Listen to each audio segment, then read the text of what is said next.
Peace and Islam. Welcome unto the Amexem-Moor-Empire, Department for the Communications, Moor's Internet Televideo-Network, or M.I.T.N for short, which is a part of the Imperial Broadcasting Agency. For the record, today's date on the Amexem-Moor calendar is Freedom Day, 24 of Pabil, the year 301630. I am the Honorable Noble Tina Awad-Il, serving as the lead video broadcast agent, and I shall be a hostess for this video broadcast segment. It is my honor and my privilege to welcome back to our segment the Amexem-Moor-Empire, His Imperial Majesty, and Elenu El Bey. Peace and Islam, His Imperial Majesty. Peace and Islam. I'm Noble Tina. Good to be here. Good to see you. Islam, likewise. All right, so this is the Amexem-Moor-Empire Perspective, segment 28, and it's entitled The New Year Fiscal Budget Proposal, the Deliberation, Islam. So, I want to give you a moment to just give a brief outline of how the deliberations went, Islam. Islam. All right. So I'm Noble Tina in the service of all of you, the entire population of the Amexem-Moor-Empire throughout our 4 countries, Greater Amexem, Al-Kibon and Abzu, Kush Harappa, and Greater Asia, with the inclusion of our 2 sultanates. It was an honor and my privilege to convoke the Majlis al-Shura, the Assembly of the Amexem-Moor-Empire Imperial Council, upon the fiscal budget proposal 301631 presented before the Imperial Council 2 months ago. So upon the formal convoking of the Majlis al-Shura, we got down to conducting your official business. Straight out of the roll call and out of minutes, we proceeded into the commencement of the deliberations phase to determine finally terms and conditions of what will be deliberated upon in the first session. Looking to see whether or not we had any insertions, any addendums, any amendments as we went. So upon the proper polling of the Imperial Council to that particular measure, there were no immediate insertions, addendums, or amendments. We proceeded forward to go into the next phase of our deliberations at that point. What it came down to is a general overview from each of the Imperial Council members' perspective as per their role as department heads. So they're looking at the departmental portion and the line items portion, and just a very, very brief synopsis of their point of view. Now, we did not go into line by line scenario. We didn't do things seriatim this time. What we did do, as I indicated, was we started the process.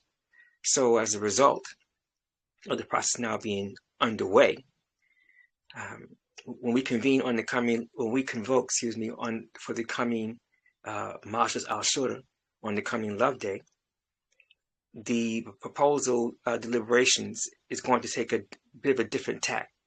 What's going to happen at that particular juncture is each Imperial Council member is going to lay out specifics about each one of their departmental monies and block monies.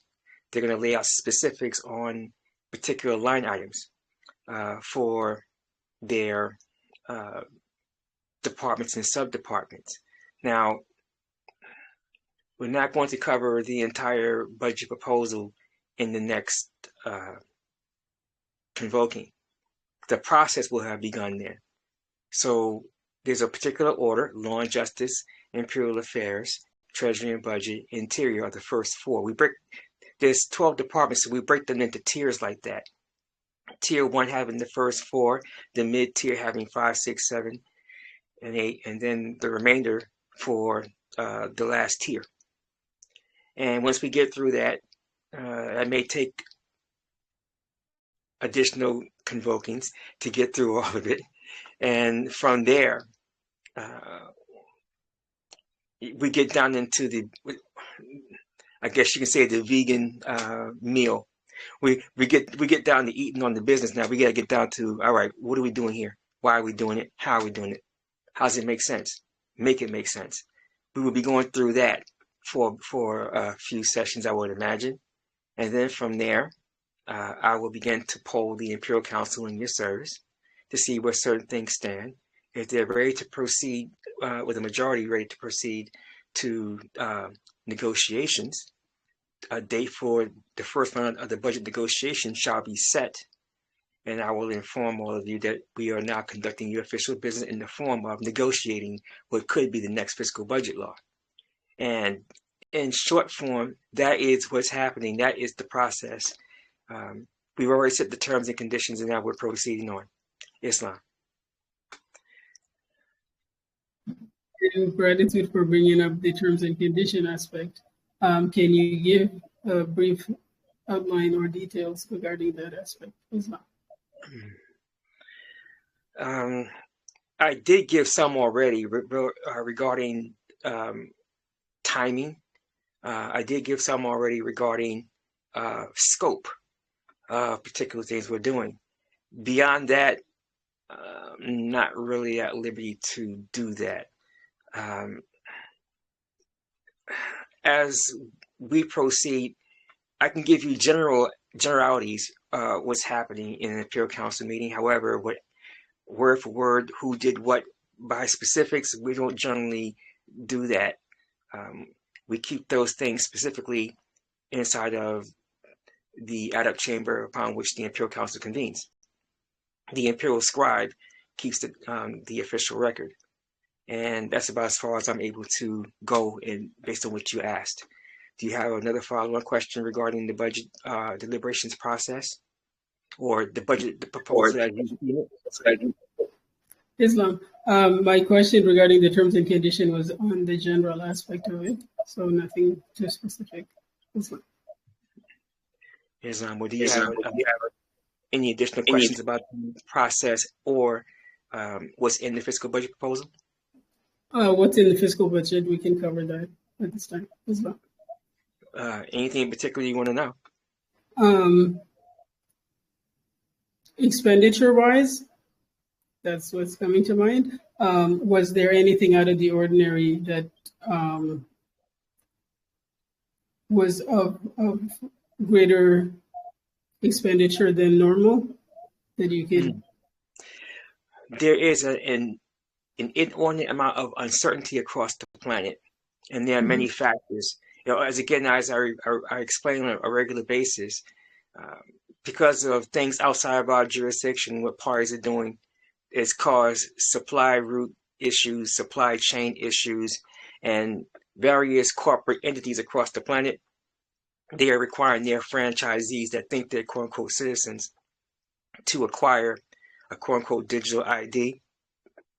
And their franchisees, in some cases, are revolting against it. It's going to happen for them anyway, because they're all going to choose to participate in those particular systems. And as they choose to participate in those systems, they're going to succumb one way or another. There's going to be some type of artificial means that will cause folks to be forced into it, whether it be some type of forced illness, whether it be conflict, a combination of the two, whether it be intentional holding back of water and causing crisis that way. And if you want to gain access to water, you have to be providing so-called digital ID. All those things are factors, and it chokes off supplies. So there are things that we produce within the Amexem-Moor-Empire, and then there's things that we trade for. Some of those things may become increasingly harder to acquire, not because there's a lack of ability to produce. It's more of disruptions in the production based on uncertainty. Well, what do we do because there's this tariff war or this trade war or this conflict over here? Parties freeze.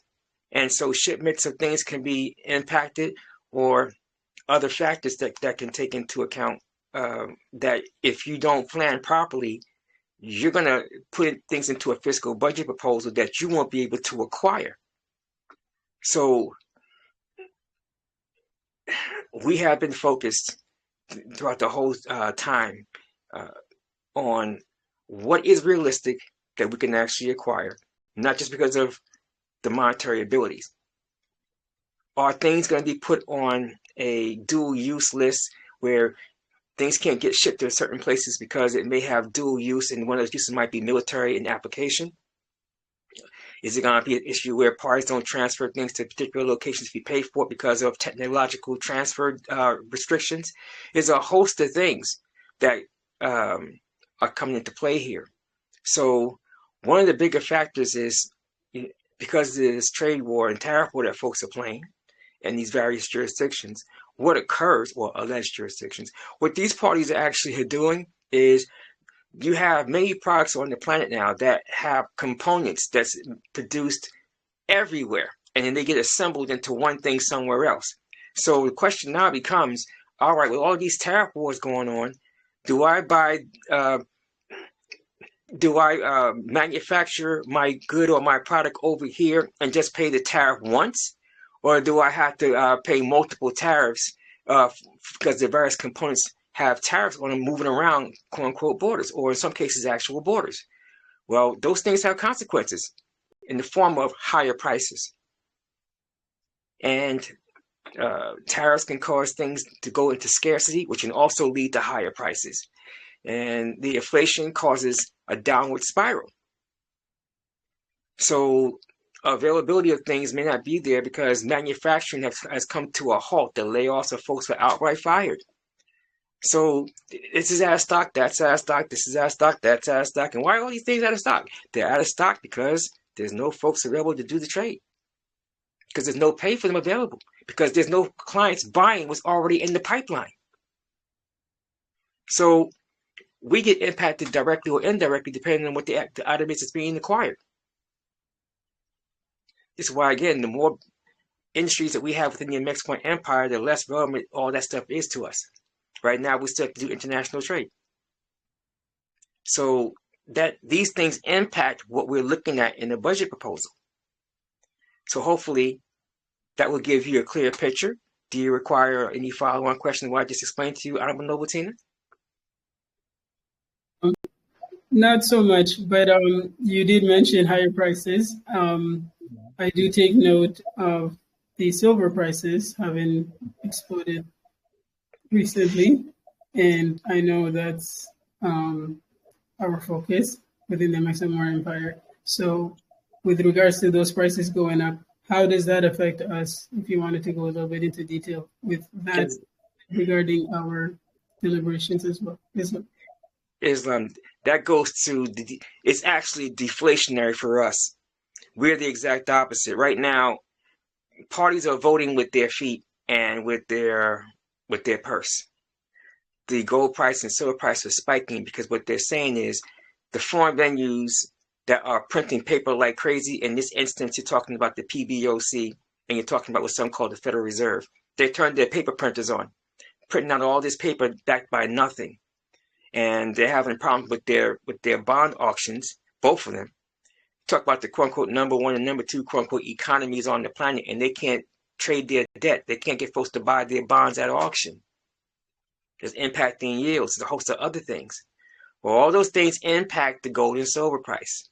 Folks are saying they have no confidence in Beijing or no confidence in the so-called Federal Reserve paying their debts. So their paper is literally junk. It's trash in the eyes of many at market level. So folks are they're going to acquire gold and silver as a hedge. Not to mention the fact silver has a use in solar panels. Silver has a use in semiconductors. They're single use because you have about an ounce of silver in each land vessel that's acquired these days. And the silver goes into the semiconductors. What happens is parties don't recycle the silver out of the land vessel. So that's a single use of that particular silver. No one has figured out how to extract all the silver from all the various components and computers on board of a land vessel. So since they don't know how to extract it, that silver is in that vessel when it goes to a junkyard. It is what it is. Well, there's less of it in the semiconductors. However, silver is used to conduct electricity, so there's big demand for it. Solar panels are going to be on top of someone's house for 15 to 30 Earth years, depending on the power of and strength of the photovoltaics. And when they're done, what do you do with those spent solar panels? They got an ounce of silver in them. How do you extract the silver out? At the moment, there is no extraction for recycling of that silver. So that's what I mean by single use. So you're taking all that silver out of circulation. And there's a deficit of silver being mined on a yearly basis. Silver is not mined as a rule generally by itself.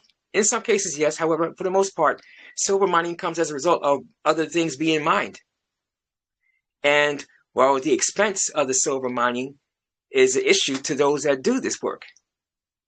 So demand for silver, because of the semiconductors, because of the solar panels, and for those looking to hold physical silver, has gone through the roof. There's like a 200 million ounce of silver deficit per year for several Earth years now. So there's way more folks desiring to have silver. They have silver certificates, and they have exchange traded funds that's tied back to them and all this other crazy paper, but not the actual silver. So that leaves folks in a highly compromised position. And the silver price, as someone called it, because demand is there, the supply is not. This is why the silver price is spiking. I've been explaining this and explaining this and explaining this. It impacts our fiscal responsibility. When the silver price goes up for them, it's deflationary for us. However, there is a point when this becomes painful, even for us. It's painful in the opposite direction, as I just explained, because silver is an indicator of inflation. The gold is saying that in terms of pricing, they have no confidence, or they have confidence in an economy or economies. And PARS is saying if you got to spend $1 trillion so-called dollars per year just to service your debt, it's not going to get any smaller. And you're at 38 trillion so-called US dollars in debt. PARS is saying they have no confidence that you're going to be able to pay that. So they're hedging and buying every piece of gold and silver they can find. So when we go to do a fiscal budget proposal, you always hear me speak to the issue. The items are one thing. Dealing with inflation, that's the the inflation markers that I put in the fiscal budget proposal when I present it for the Imperial Council are shot out. So it's already been clearly established. We're going to have to come to a decision. When I say we, I have to propose. The Imperial Council has to decide. We're going to see where it's at. How do we peg the numbers on this fiscal budget proposal? So those numbers are going to determine how many ounces of gold it's going to be required. Because the fiscal budget proposal is $3 billion 690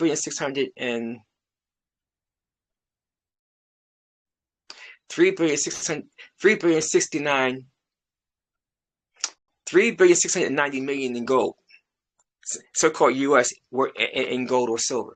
So whatever the inflation number is for what we think the gold price is going to be, you're going to divide that number by that gold price.